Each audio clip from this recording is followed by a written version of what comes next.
All right, and moving on to our different content management systems, right? So we can go ahead and we can CD into that Vol Hub there. And what we'll go to first is Jenkins. So let's go ahead and CD in Jenkins. Oh, it's getting a little wonky here. Might have to restart here in a minute. I said there's like 100 in here. It's pretty sweet. Jetty's also a good one too. So we see in Jenkins there, right? We'll go ahead and we'll do an LSTAC LA like real quick. And come on, big guy. You can do it. Okay, there we go. And we see quite a few in here, right? Quite a few different ones in here. I don't remember which one we exactly did in the course. I believe it was the 2024 one. That's what makes sense to me at least. So let's go ahead and let's do that 2024 one. But first we do have to do our sudo docker compose up, right? So let's go ahead and do that like real quick. And I believe I have to actually do that one directory back because that's like where the YAML file is going to be at. It actually might be in that 2024 one. This thing's not going to be able to bring anything up actually. So let's go and CD back into Jenkins, CVE 2024. There we go. And we'll go ahead and we'll do our LSTAC LA in there. Make sure there's a Docker file in here. Oh, come on, big guy. There we go. And there's our Docker compose file. So we should be able to do a sudo docker compose up. Putting Kelly on that. And all right, cool. We got our network pulling up. And so that's going to pull up Jenkins now, and it'll download that Jenkins for that 2024 exploit. Now, one of the things with content management systems is a lot of CTFs you're going to do with things like that will have content management systems. I highly suggest you just go through them all. Just try to find as many as you can. Try to attack as many as you can.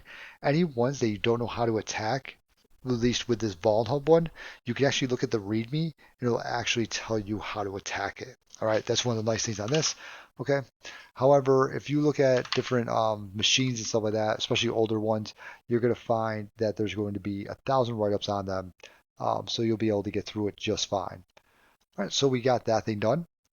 All right, so let's go ahead and let's head over into 127.0.0.1 on port 8080 and see if Jenkins is up and running.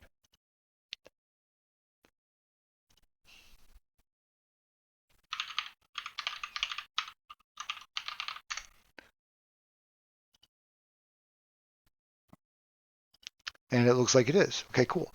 So we can go ahead and we can try to log into it. We can see people, build history. Let's go ahead and try to log in. And whenever you try to log into a content management system, especially like Jenkins or something, I would like try Jenkins. Will this work? I have no idea. I don't remember what the username and password is on here. Probably something like admin or admin password, or we may not even know it, right? We may not actually be able to get into it, okay? Let's go ahead and head back actually. And let's see if we can figure out what version Jenkins this is, because usually it says at the bottom. If we figure out what version it is, we may be able to exploit it from there.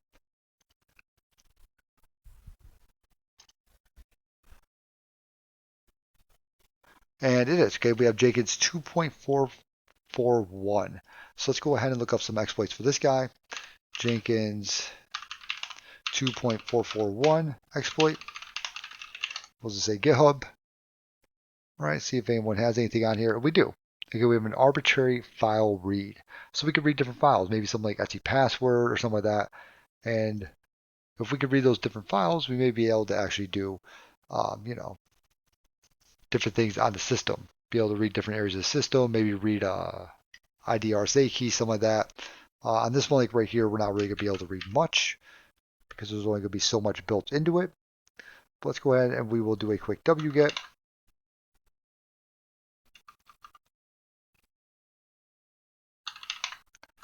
And we'll run that guy right there. Then after this, I think I'm going to prune our system here before we start up any more of these. Because like I said, it is getting a little bit slow here. There we go. And we can go ahead and run that Python CVE and see what it wants from us, right? And we do have this a target URL, that target file. Okay, cool. So let's go ahead and do HTTP 127.0.0.1. And that's going to be on port 8080. And then the target file of, we'll say, /etc password. right? Let's see if we can read that. And obviously we can't read etc. There we go. Etsy password. Oh, I didn't do the tag U for the target URL, did I?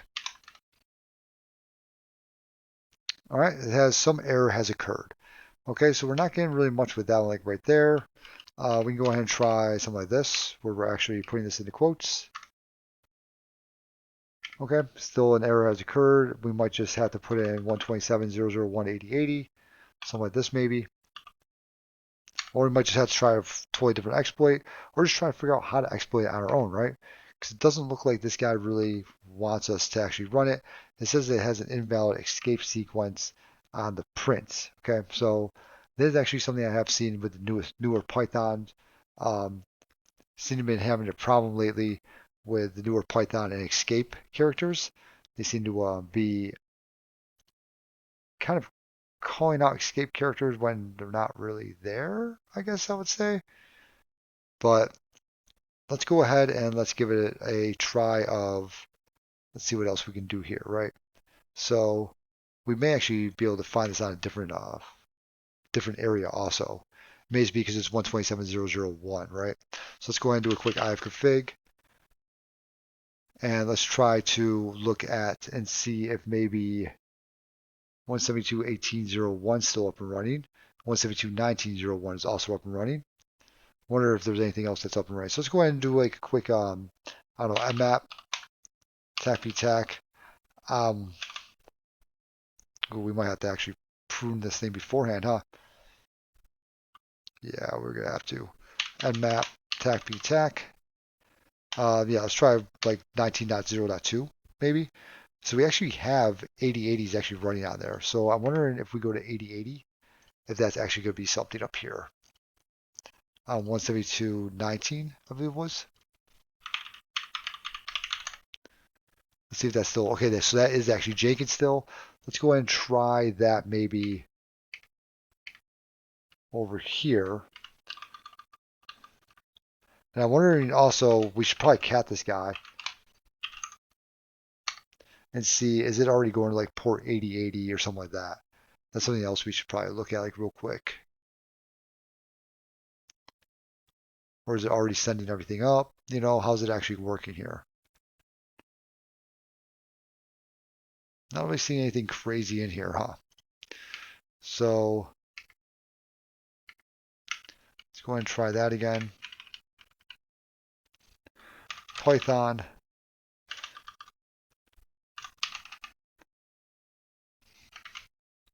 We'll try on that 172.19.0.2, port 8080.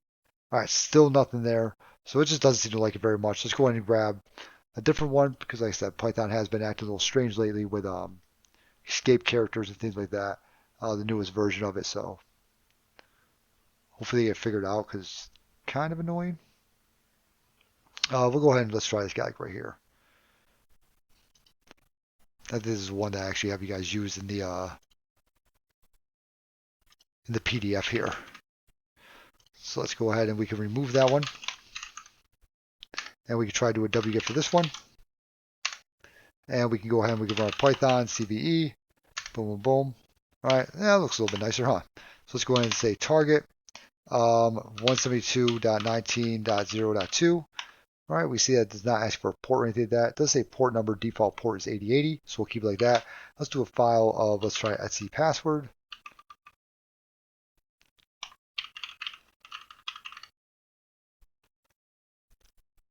And it looks like command of the name, boom, boom. Okay, so it looks like we actually do get some information back, okay? But we're only getting so much information back, it looks like. We're not getting everything back that we tried to get, so we're only getting so much in there, right? So now what we can do is we can actually download that Jenkins CLI .jar file, just like that's what it's pretty much telling us to do, right? It says like right there, right? That, hey, there's something going on with this, like right here. So we can go ahead, let's download that, because we might be able to get more output out of it if we download this file and then we actually run it, right? So now what we can do is let's go ahead and let's try to run this whole thing. Okay, we're going to do it on, I'm going to try to change out this local host to our 172. 19.0.2, I believe it was, right? 8080. All right, and now we're getting a lot more information here, huh? As we can see, okay? So pretty much what we did like right there was we utilized, instead of utilizing a Python script to actually run this, we just utilized the actual exploit itself, right? The exploits in that jar file, like right there. And all we had to do is just download that and just run it like that instead of actually running the Python script. But we can see that we are getting a lot more information now um, that's coming out of this and things like that, right? We can also try that who am I command that says up here. We also try something like that who am I, like right there. But again, we may be able to look at different things on this file system. Um, so let's go ahead and try, maybe we'll run this guy again actually. And I believe it had a tax C, right, for command. We can try that like right there, I guess. All right, the following arguments are required: a file. Okay, I guess that's the password again.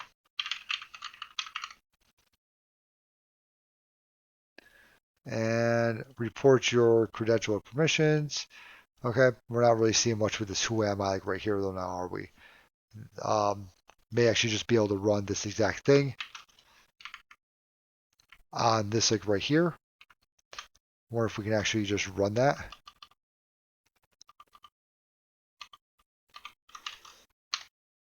Oh, that's not gonna work right there now, am I? Yeah, let's go ahead and try that like real quick. I don't know, I haven't tried this one yet. This would be something I have to mess around with if it doesn't work. But no such agent who am I exists. Okay. That would probably be something that I have to actually make work because of that connect node like right there. I wonder if we need that @ sign on it.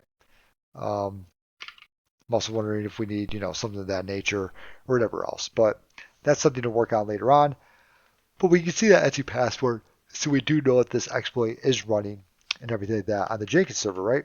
Let's go into a sudo docker prune tag a, and this is just going to pretty much delete all the dockers that we have up and running, right? Well, it used to at least. Was it docker compose prune?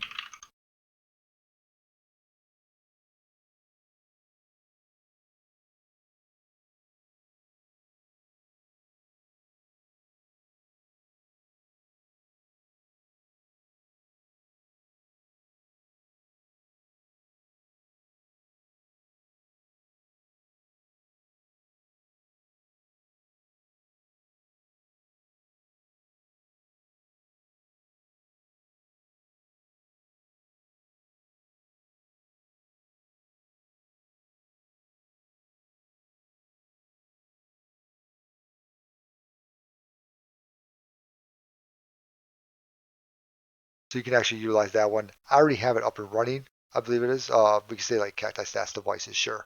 Okay, we can go ahead and create that. Right, and that's now been created successfully. Cool. So now we have our graph up and running. Right. Next thing we want to do is we want to go out and we want to find an exploit. We have an exploit here for that version number, that 1.2.22 version. We have an exploit right here. All right, so we can go ahead and we can wget this guy. Let me go ahead and remove him from over here. I literally just created this whole thing to realize that the mic was never unmuted. So we go ahead and wget that guy right there. And then we can do a Python CVE. Boom. All right. And when we hit enter here, it just tells us it just wants a TAC U. However, it is lying. Okay. You do have to put in a TAC U, the IP address there, L host, and then an L port. Now we put in that L port. We want to go ahead and make sure that we're listening. NCTAC LVMP 4444. My L host is one of my Ethernet 0 IP addresses. Okay, because obviously we have a lot of different IP addresses in here now, but that is my Ethernet 0 IP address. All right, we go ahead and enter here, and we can see that we do get success, and we do get our callback. So as I was saying before, CMSs are extremely important. I would highly suggest you go through many of these, like Tomcat next, try that one. Do the WordPress ones that are on here. Just do as many as what you possibly can. Get them up and running and attempt to do them on your own. A lot of different organizations utilize CMSs. A lot of CTFs utilize CMSs. A lot of tests utilize CMSs. So I would just highly suggest to do as much as you can within content management systems. I hope you all learned something. I know I did, and I'll talk to you all later.